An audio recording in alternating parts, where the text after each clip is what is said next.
आदिवासींना महाराष्ट्रात असो देशात असो ज्या सवलती मिळाल्या राज्यघटनेमध्ये, राज्यघटनेमध्ये जी यादी बनवली गेली ती यादी मानवशास्त्रज्ञ अँथ्रोपॉलॉजिस्ट जे आहेत हिरालाल रसेल यांचा आधार घेऊन ती यादी बनवली गेली.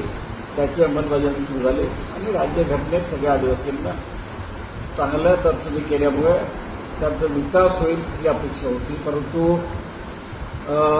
1956 साली लिस्टमध्ये बदल करण्यात आला, अमेंडमेंट आली राज्यघटनेमध्ये. तशीच अमेंडमेंट 1976ला आली आणि त्या अमेंडमेंटमध्ये एरिया रिस्ट्रिक्शन जे आहे, एरिया रिस्ट्रिक्शन रिमूव्ह ॲक्ट आला. म्हणजेच एक विशिष्ट जमात, आदिवासी जमात ही महाराष्ट्रात असो देशात असो विशिष्ट एरियामध्ये राहते अशा ज्या काही तरतुदी होत्या त्याच सगळ्या तरतुदी निघून गेल्या आणि देशात, राज्यात, महाराष्ट्र राज्य असेल, देश असेल, त्या राज्यामध्ये जे आदिवासी नाहीत, अनुसूचित जमातीच्या यादीमध्ये कोणीही घुसण्यासाठी फार मोठ्या प्रमाणात हे झालेलं आहे आणि त्या तिथूनच पूर्ण देशात आणि राज्यात इतर जाती या आदिवासीमध्ये येऊन सुरुवात झालेला आहे. मेडिकल, इंजिनिअरिंग, क्लास 1 या सगळ्या पदावर आदिवासी नसलेले लोक फार मोठ्या पदावर बसलेले आणि हा विषय फार भयानक आहे. राजस्थानमध्ये 12 जमाती, त्यातल्या 11 जमाती टोटली मागे आहेत. एकच जमात आहे ती सगळ्या आदिवासींचा फायदा घेते. तसंच आंध्रमध्ये हे जे काही आलेलं आहे हे आता असं आलेलं आहे की आता रिसेंट की बंजारा जे आहे ते आंध्रमध्ये एसटीमध्ये मोडतात, तेलंगणामध्ये एसटीमध्ये मोडतात असं सांगितलं जातं. ते 76मध्ये आले आणि मग तोच प्रकार आत्ताही मराठा आंदोलन झाल्यानंतर आंध्रचं गॅझेटमधनं त्यांना हे दिसतंय आणि मग इथल्या महाराष्ट्रात सुद्धा सगळे हे आहेत ते काय म्हणतो आपण बंजारा आम्हाला आदिवासीच्या तिथल्या गॅझेटला आहे आम्हाला घ्या, हे होणं शक्य नाही. माझ्या माहितीप्रमाणे उद्या परवा अजून लक्ष्मण माने आंदोलनात बसतायत आणि तेही म्हणतात की आम्हाला एसटीमध्ये घ्या. जो तो उठतोय तो एसटीमध्ये मागतोय, अनुसूचित जमातीमध्ये मागतोय. मग अनुसूचित जमातीमधले जे गरीब वर्ग आहे आजही गडचिरोली भागामध्ये आदिवासी नग्नावस्थेत आहे, किडेमकोडे खाऊनच ते जगतायत. मग तो विकास कधी होणार?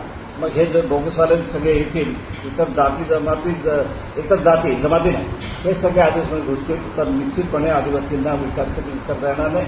आणि एका बाजूला यांच्या सवलती बंद करा म्हणून ओरडणं सुरूच आहे आणि फार अगदी आदिवासींच्या विरुद्ध वातावरण पूर्ण देशात असताना हा जो प्रकार आहे हा आदिवासीमध्ये घेण्यासाठी जो प्रकार सुरू आहे. लाखो लोक नोकऱ्यांमध्ये आहे, त्यांना सुप्रीम कोर्टाने 2017मध्ये काय जो फटकारलाय तो निकाल आहे तरी त्यांना बदल केला जात नाही आणि राज्य सरकार असेल, देशाचं सरकार असेल, हे आदिवासींच्या बाजूने नाही हे स्पष्ट दिसतं.